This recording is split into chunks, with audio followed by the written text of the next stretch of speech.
que nos va a leer su ponencia Coatlicue, análisis de los rasgos de identidad compartidos de las progenitoras de deidades. Adelante, Karina.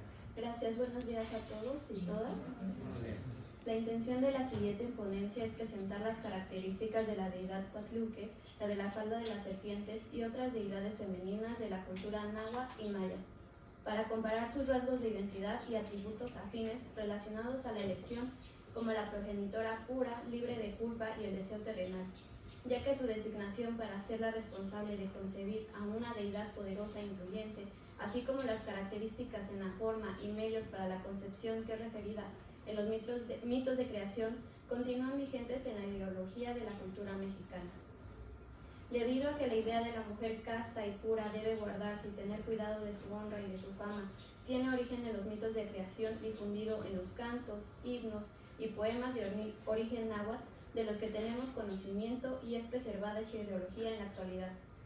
De igual manera, se analizarán las características compartidas con una deidad progenitora de la cultura maya, para ejemplificar que la idea de la mujer preservada de toda pasión carnal es una ideología base de la cultura mexicana en su extensión y diversidad en tradiciones prehispánicas. Lo anterior expone para qué presentar las características compartidas de la deidad progenitora Coatlicue, procreadora de Huitzilopochtli, de Ximalmán, madre de Quetzalcóatl, de la cultura náhuatl, y a Ixquic y sus hijos Unampuc e Ixbalanque, de origen maya.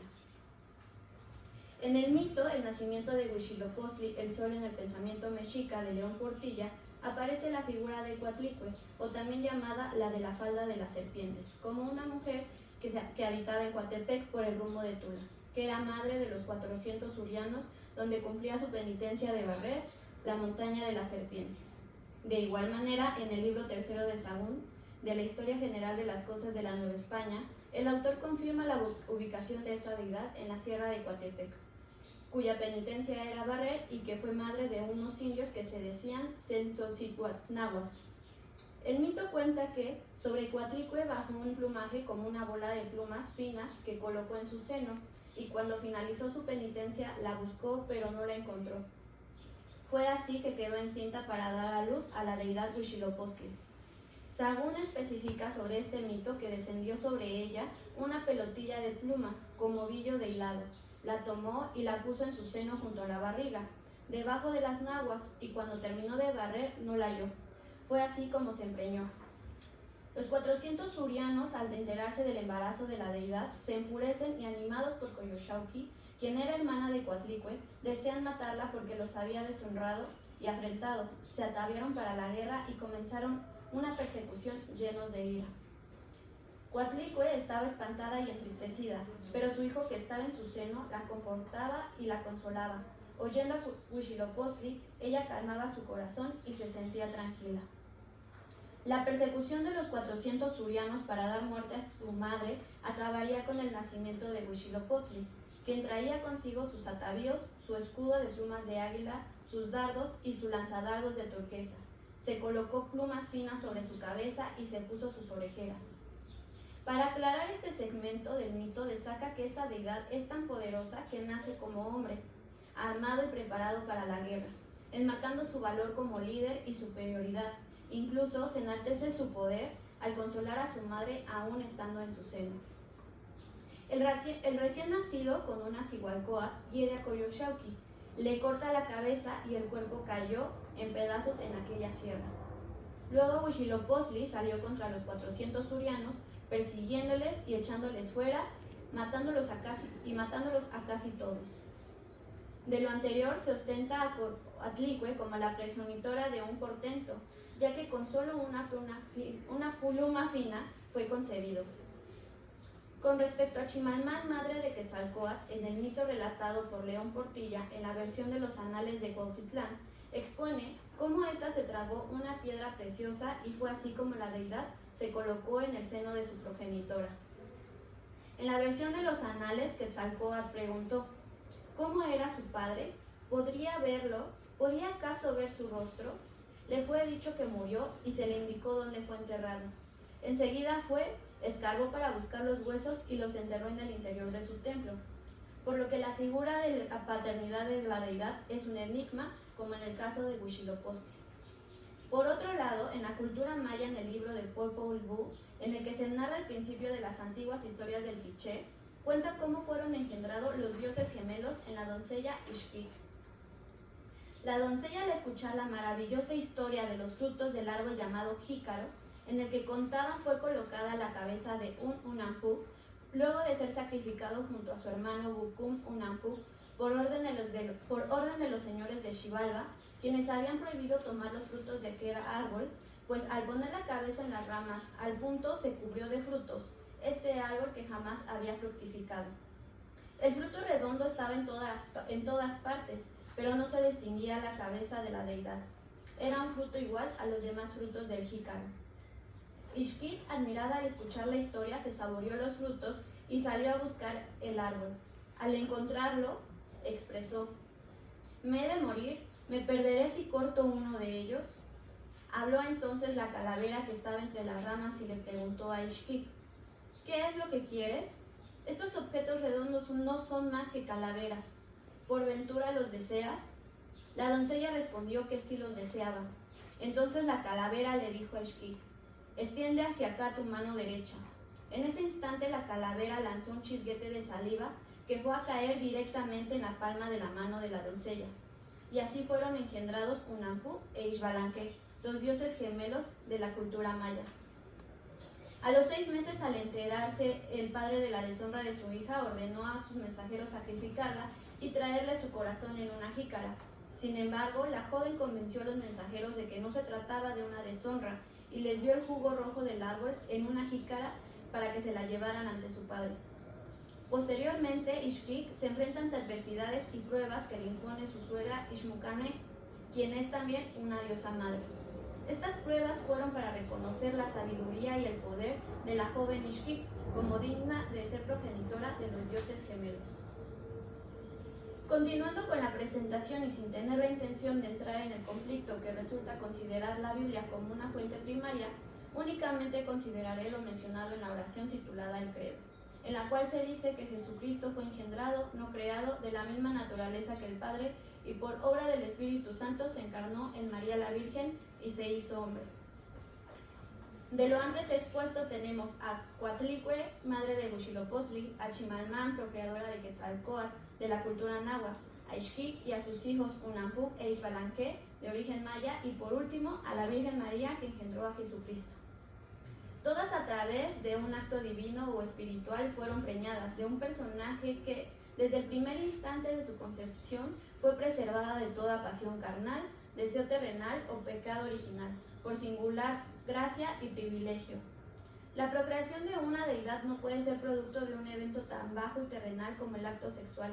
Son libres de la culpa y el deseo, por lo que en las historias expuestas se percibe la ausencia de padre o de un hombre responsable de concebir con la madre a la deidad, siendo su creación un acto espiritual. Con respecto a los medios por los cuales las deidades fueron concebidos están la pluma, una piedra, la saliva y el Espíritu Santo. En el contexto cósmico en Coatlicue, la pluma actúa como un objeto que proviene del plano celeste, porque Huitzilopochtli es una deidad solar. En el caso de Chimalmán, la piedra preciosa que se traga posiblemente se trata de un chalchihuitle, dichas piedras están representadas en el Códice Florentino, en el cual ofrece una historia natural y describe las múltiples variedades de piedras verdes, su luminosidad y resplendor, exponiendo la piedra verde o jade como objeto de valor social, económico y religioso. En Ixquic, la saliva que proviene del jícaro actúa como flujo de las raíces que tienen conexión con el inframundo, que en la cosmovisión maya es el plano relacionado con la fertilidad. Estos objetos se mantuvieron como símbolo de pureza y de divinidad desde los mitos de creación. Por ejemplo, en una de las oraciones que recopiló Sahagún, se menciona cómo la partera, acabando de nacer el niño, mientras lo lavaba, hacía ciertas oraciones a la diosa llamada Chalchihuitlicue. Ella oraba lo siguiente: lo que puedo ahora afirmar es que nuestro señor Quetzalcóatl, que es creador, ha puesto una piedra preciosa suya y una pluma rica suya en el polvo y en esta pobre casa hecha de cañas. Por otro lado, la veneración de Coatlicue se destaca en el calendario de las fiestas fijas recopiladas por Sahún, en las cuales se ofrecían las primicias de las flores. En el Cu, es decir, en el templo, los xochimanques hacían fiestas a su diosa Coatlicue, que también conocían por el nombre de Coatlantona. Sahún menciona nuevamente en el calendario de las festividades que en el último día del segundo mes hacían una fiesta que se llamaba Ayacachi, solo, en la que cantaban sentados con sonajas y ofrecían flores. Estas flores eran primicias, ya que nadie podía oler ninguna flor de aquel año hasta que se ofrecieran en el templo. En esta fiesta hacían unos tamales que se llamaban tzatzapatamali, hechos de bledos, es decir, de amarantos o de cenizos. Principalmente hacían estos tamales los del barrio llamado Coatlán, y los ofrecían en el mismo Cu, delante de la diosa que ellos llamaban Coatlicue, o por otro nombre Coatlantonán. En esta misma fiesta escondían en alguna cueva los cueros de los cautivos que habían desollado en la fiesta pasada, porque ya estaban hartos de traer los vestidos y ya hedían.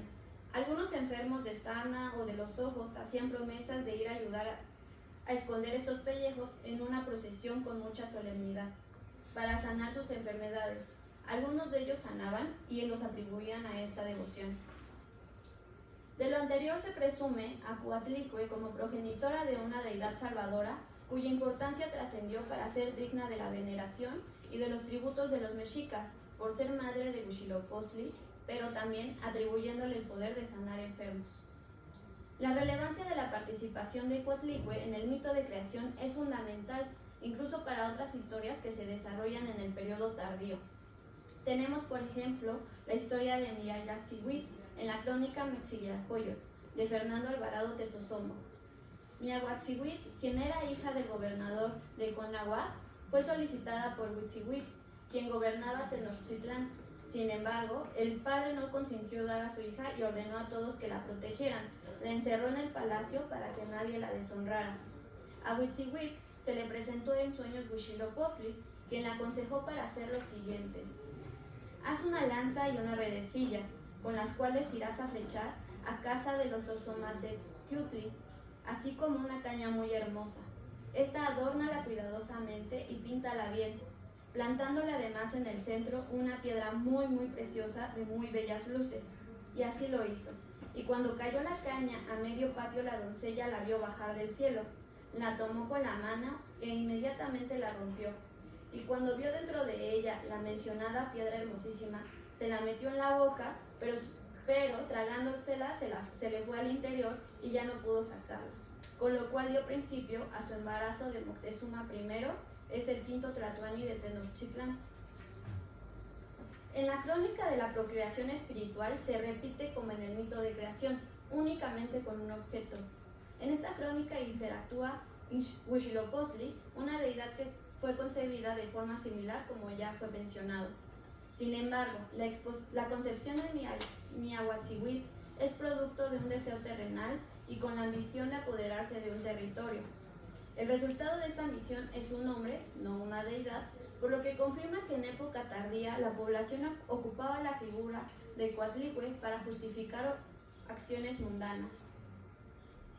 Para concluir esta ponencia, todas las historias comparten una mujer premiada como personaje principal, que es eje para la narración, consolida la base del mito, los eventos que se desarrollan están estrechamente relacionados y vinculados a ella.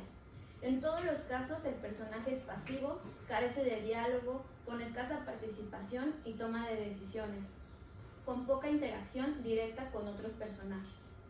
La honra, la sabiduría y el poder definen la imagen de las deidades femeninas progenitoras de la cultura náhuatl y maya. Se destacó además el carácter profundamente vinculado a la reputación. El contenido central estaba especialmente asociado a la moral sexual de acuerdo con el género, la tensión social entre ideales y comportamientos para sostener la permanencia de un modelo de honra. Los nativos reconocen este valor y poder y enaltecen su relevancia como progenitoras y sus atributos, ofreciendo flores, cantos, oraciones y fiestas. La idea de la mujer preservada de toda pasión carnal es una ideología base de la cultura mexicana en su extensión y diversidad en tradiciones prehispánicas, que continúan vigentes. anclado en la doctrina de la Iglesia con un estereotipo de hijas obedientes, doncellas honestas, mujer sumisa y respetables como ideal de la mujer. Gracias.